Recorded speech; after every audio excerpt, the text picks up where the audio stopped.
किए। पहले बोले थे कि आपको पेंशन मिलेगी, पेंशन नहीं मिलेगी, फिर उनको बोला कि नहीं अब आपको लोन मिलेगी। मैं बोला कल जाके अमित शाह और मोदी ये भी बोलेंगे अब अपने आप को गिरवे भी रख सकते हो। जैसे कोशिश कर रहे हैं देश के सेना को मिटाने के लिए, इतिहास को तो वो मिटाने की बहुत कोशिश की है, बहुत सारे मॉन्यूमेंट्स, बिल्डिंग्स, बहुत सारी चीजें, पर देश के सेना को हम उसे मिटाने नहीं देंगे। उसमें क्या प्रॉब्लम, उसमें कोई प्रॉब्लम नहीं है, कोई प्रॉब्लम नहीं है। कोई ये चाहे कि नेताओं के लिए भी कोई स्कीम आए, मुझे कोई आपत्ति। विपक्ष का आपको कहीं दिख रहा है? नौजवान इतना बेवकूफ है जो विपक्ष से कहने में आ जाएगा अरे उनके रोजी रोटी के लाले पड़ गए हैं, वो अपनी लड़ाई लड़ रहे हैं। लड़नी तो हमें चाहिए थी, हम भी उनके साथ खड़े हैं, पर वो आज रोडों पर जिस तरह खड़े हैं हमें बड़ा दुख है कि हमने किस नेता को और किस देश के लोगों को चुन लिया जो देश बेचने आ गए हैं। इस देश को बेचने से रोकना पड़ेगा। के लिए भर्ती की बात कह रहे हैं, क्या उन्होंने नौजवानों से बात की? क्या एक्स सर्विसमैन एसोसिएशन हैं उनसे बात की? यदि वो बात करके कोई सोल्यूशन निकालते तो आज ऐसी व्यवस्था नहीं होता। कंगना रनौत को इतना सीरियसली नहीं लेना चाहिए, वो तो देश की आज़ादी को भी भीख मान रही है, क्योंकि वो तो सावरकर की पुजारी है। अब सावरकर जिस प्रकार से भीख मांग के बाहर निकले थे, तो कंगना को लगता है कि हर चीज़ भीख से मिलती है। भीख से कुछ नहीं मिलता है, कुर्बानियों से मिलता है। तो कंगना की बात को सीरियसली मत लीजिएगा। बहुत बड़ा खतरा हो जाएगा देश के लिए। कैसे कि जिस कार्यकर्ता का, जिस सैनिक का 4 साल के बाद उसका भविष्य नहीं है, वो क्या सोचेगा देश के बारे में? वो देश के लिए जान कुर्बान करने के बारे में सोचेगा कि अपने परिवार के बारे में सोचेगा? राष्ट्रभक्ति जिनके अंदर खून में भरी हुई हो, आप उनके साथ भी खिलवाड़ करना चाहोगे तो गलत बात है। ये भी कहना है कि 20 लाख रुपए दिए जा रहे हैं 4 साल में, ये रोज बढ़ाते जाएंगे। अभी देखिए पहले बोले थे कि आपको पेंशन मिलेगी, पेंशन नहीं मिलेगी, फिर उनको बोला कि नहीं अब आपको लोन मिलेगी। मैं बोला कल जाके अमित शाह और मोदी ये भी बोलेंगे अब अपने आप को गिरवे भी रख सकते हो। जैसे गुजरात में भी एक SIR का एक्ट लाए थे। तो ये जो है वो रोज एक नया नया पैकेज खोलते जाएंगे। इनको लगता है कि देश की सेना और सुरक्षा पैकेज में चलती है। देश की सेना, सुरक्षा और देश जो है वो पैकेज में नहीं चलता है। देश के लिए एक जज्बा होता है। अब जज्बे को भी बेचना चाहोगे तो ये नहीं संभव होगा। ये भी कह रहे हैं, अग्निवीर बनकर जब बाहर आओगे तो बहुत मौके मिलेंगे। अभी हमारे देश के हम तो चाहते हैं कि जिस प्रकार से प्रधानमंत्री 2 करोड़ रोजगार की बात करते थे हर साल, अब पूरे कई सालों के बाद वो 1.5 लाख की या 15 लाख के रोजगार की बात करते हैं। उनकी करनी और कथनी में आज देश को विश्वास नहीं है। वो आपको धीरे धीरे पता चल, अगर देश को विश्वास होता, देश के युवाओं को विश्वास होता, तो देश के युवा आज ट्रेन नहीं जलाते, देश के युवा भाजपा का कार्यकर जो पूरा कार्यालय नहीं जलाते, देश के युवा डेप्यूटी CM के घर तक नहीं पहुंच जाते। उनको हिंदू राष्ट्र बना रहे। मुझे लगता है हमको मानव राष्ट्र बनने की जरूरत है। वो जाति और धर्म के नाम पे, भाषा और प्रदेश के नाम पर इस भारत को जो बांटने की कोशिश है, उनको तो एक रंगा चाहिए, 2 रंगा चाहिए, हमको तिरंगा चाहिए। हम कहते हैं कि भारत माता की 8 संतान, हिंदू, मुस्लिम, सिख, ईसाई, बौद्ध, जैन, पारसी और बहाई, ये 8 संतान है। और भारत माता कभी अपनी संतानों के बीच में भेद नहीं करती है। ये इनको मैं मानता हूँ मुद्दों से भटकने की जगह पे देश की सुरक्षा में ईसाई भी लड़ रहा है, मुसलमान भी लड़ रहा है, हर कोई लड़ रहा है, सिख भी लड़ रहा है। तो हर कोई, उसमें कहाँ धर्म की बात आती है? जब देश के सीमाड़ों की सुरक्षा की बात आए, देश के युवाओं के, आपको भी किसी को कल मीडिया में बोलेगा कि आपको 2 महीने के लिए या 3 महीने के लिए आपको आउटसोर्सिंग के तौर पे लिया जाता है और 3 महीने के बाद आपका भविष्य अंधेरे में होगा, तो आप उस जॉब को स्वीकार करेंगे क्या? 4 साल के लिए, 4 साल क्या होता है, जिसमें से 1.5 साल ट्रेनिंग में जाता है, 2.5 साल बचता है। आप देश के युवाओं को ट्रेन करेंगे और वो हमारे एक संसद ने बहुत अच्छी कि ट्रेन हुए लोग पूरी तरह से उनको प्रशिक्षण मिला है, वो जब बेरोजगार हो जाएंगे तो उनका कौन कौन कब इस्तेमाल देश की, मैं मानता हूं बाकी जो भी करो, आपने देश बेचा बहुत बेचा है, आप देश की सुरक्षा के साथ खिलवाड़ मत करो। गुजरात में नरेंद्र मोदी के खिलाफ मैं जमीन अधिकार आंदोलन के तौर पे भी लड़ा हूं और गुजरात में लड़ते हुए देखा है कि अदानी और अंबानी को 1 रुपया चौरस मीटर जमीन देने का काम यही नरेंद्र भाई और यही अमित शाह ने किया है वहां पे पूरा। तो ये जमीन की दलाली गुजरात में वो लोग कर रहे थे और तभी से हम लोग बोलते हैं ये गुजरात मॉडल नहीं है, ये मोदानी मॉडल है। ये मोदी, अदानी और अंबानी का मिला जुला मॉडल है जिसमें देश को लूटो, देश की जनता को लूटो और अपने अमीरों को सींचो। नई दिल्ली में धारा 144 लगा दिया है। विपक्ष अपनी बात नहीं रखेगा, अपने किसानों की बात नहीं रखेगा, अपने जवानों की बात नहीं रखेगा, तो किसकी बात रखेगा? जवानों के साथ इतना भद्दा मजाक 4 साल में बाहर कर देंगे। ये कैसी नौकरी है? मोदी जी ने कहा था 2 करोड़ नौकरी दूंगा, पर आज तो ये इस तरह से जवानों के, किसानों के, महिला मजदूर को तंग कर रहे हैं। तो विपक्ष के नाते राहुल गांधी जी लड़ाई लड़ेंगे, कितना ही जेल में डाले, हम डरने वाले हैं नहीं हैं। हम महात्मा गांधी, भगत सिंह के अनुयायी हैं। हम इस देश के लिए अपनी जान भी दे देंगे, हम नहीं डरने वाले।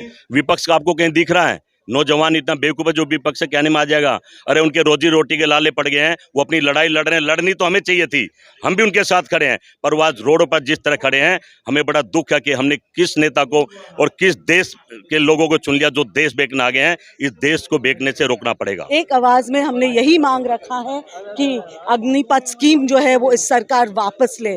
इस मंच से हमारे नेतृत्व ने देश के युवाओं से अपील की है कि वो शांति बनाए रखे। हमें पता है उन पे क्या बीत रही है।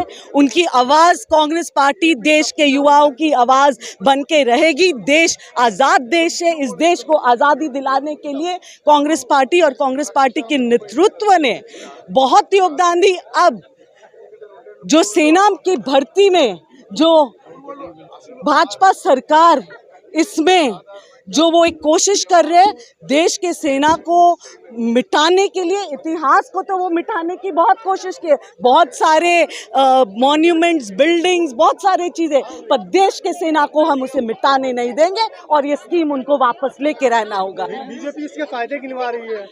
बीजेपी को इस स्कीम से अगर कोई भी फायदा होता तो आज युवाओं में ये आक्रोश नहीं होता। फायदे तो उन्होंने तभी भी बहुत गिनाया। 15 लाख रुपया लोगों के बैंक अकाउंट में डालने की बात की, नोटबंदी के फायदा गिनाए, जीएसटी के फायदा गिनाए, किसान उनके जो कानून, जो किसान के लिए जो कानून, 3 काले कानून, उनके फायदे गिनाए। फायदे नहीं, नुकसान ही नुकसान है। बीजेपी सिर्फ और सिर्फ इस स्कीम के माध्यम से जो देश में युवा जो है, जो जानते हैं कि उन्होंने जो युवाओं को बहुत सारे अनएम्प्लॉयमेंट को दूर करने के लिए 2 करोड़ जो एम्प्लॉयमेंट की बात की हर साल, उस पे तो नहीं खड़े उतरे। तो ये एक मुद्दे को भटकाने का कोशिश है और बीजेपी पूरे तैयारी के साथ बैठे हैं कि ये जो नियुक्त हो गए जो लोग, इसमें वो RSS के लोगों को भर्ती किया जाएगा। कोई भड़का नहीं रहा है, सच्चाई है। अगर सच्चाई, एक मजबूत ऑपोजिशन का काम होता है सच्चाई लोगों के सामने रखना। अगर सच्चाई जो देश के लोग कहती है कि जो भी हम नीति लाते हैं कांग्रेस को विरोध करते हैं, जो गलत नीति है उसकी विरोध करना एक ऑपोजिशन का धर्म है और हम वो राजधर्म निभा के रहेंगे। उससे आप पूछ रही हो कि ये क्यों खाना मांग रहा है? खाना इसलिए मांग रहा है कि भूख लगी है। तो अगर भूख लगी है तो उस पर क्या करना चाहिए, किसी की भूख लगने पर वो सरकार को तय करना है। और सरकार कह रही है भूख लगी है तो भूखे रहो, तो वो कह रहा है कि मैं भूखा नहीं रहना चाहता हूँ। तो ये तो सरकार और उसके बीच की बात है। हमसे जब पूछा जाएगा तो हम ये कहेंगे कि भूखे को खाना खिलाना चाहिए, प्यासे को पानी पिलाना चाहिए। क्यों नहीं पिला रहे हो? अब आपने कोई कारण बताया है कि हम पानी बचाने के लिए पानी नहीं पिला रहे हैं, तो हम फिर अगला सवाल ये पूछेंगे कि पानी आप कहाँ पर खर्च कर रहे हो, कहाँ ले जा रहे हो पानी?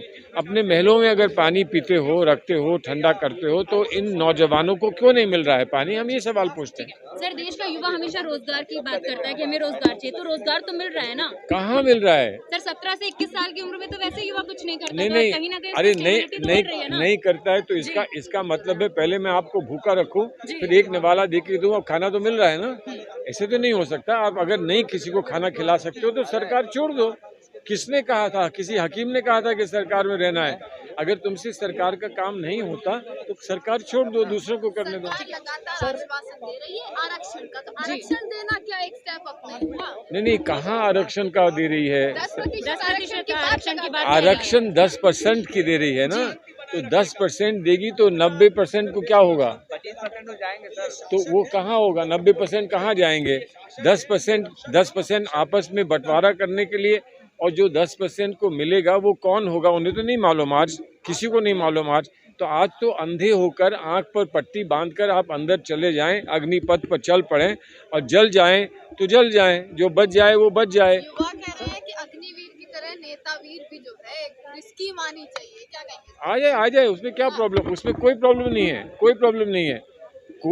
कोई ये चाहे कि नेताओं के लिए भी कोई स्कीम आए, मुझे कोई आपत्ति नहीं है। आज सवाल उसको हटाने का नहीं है। अगर वो आएगा तो उस पर बात करेंगे।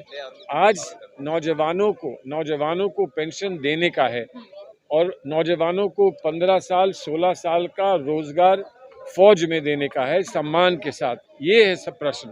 तो इस प्रश्न को डाइवर्ट करने के लिए कोई और प्रश्न पे नहीं जाना चाहिए। बहुत ही दुख की बात है कि भारतीय जनता पार्टी लगातार मगरूर अवस्था में इस तरीके की योजनाएं बनाती जा रही है जिनका कोई औचित्य नहीं है।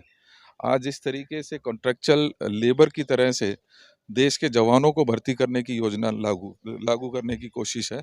हम उसके लिए विरोध करने दर्ज अपना कराने यहाँ पर आए हैं और मैं समझता हूँ कि युवाओं के लिए और जो हमारी जनरेशन्स है उसके लिए बहुत ही नुकसानदायक एक स्कीम है। इसमें सुधार की आवश्यकता है या इसे वापस लेना है? नहीं, इसको वापस लेना चाहिए। देखिए क्या होता है कि जवान के अंदर फीलिंग होनी चाहिए कि वो देश भावना के साथ काम कर सके और 4 साल का कॉन्ट्रैक्चुअल अगर उसका कॉन्ट्रैक्ट रहेगा तो वो भावना कभी आ ही नहीं सकती। तो हमारा सोच ये है कि जो जवान बॉर्डर पर अपनी सेवा दे रहा है, अपनी जान न्यौछावर कर रहा है देश के ऊपर, उसके अंदर वो भावना सिक्योरिटी और सेफ्टी का एहसास जरूर होना चाहिए। विपक्ष के ऊपर आरोप लगता है कि भड़का रहा विपक्ष इसमें। ये बात उनको ये सोचनी चाहिए कि जब किसानों की ये जो 4 कानून लागू किए थे, क्या उन्होंने सलाह की उनसे? क्या अब ये नौजवानों के लिए भर्ती की बात कह रहे हैं, क्या उन्होंने नौजवानों से बात की? क्या एक्स सर्विसमैन एसोसिएशंस हैं उनसे बात की? यदि वो बात करके कोई सोल्यूशन निकालते तो आज ऐसी व्यवस्था नहीं हो पाती। खबरों में बने रहने के लिए फोरम 4 को सब्सक्राइब करें और नोटिफिकेशन पाने के लिए बेल आइकन दबाएं।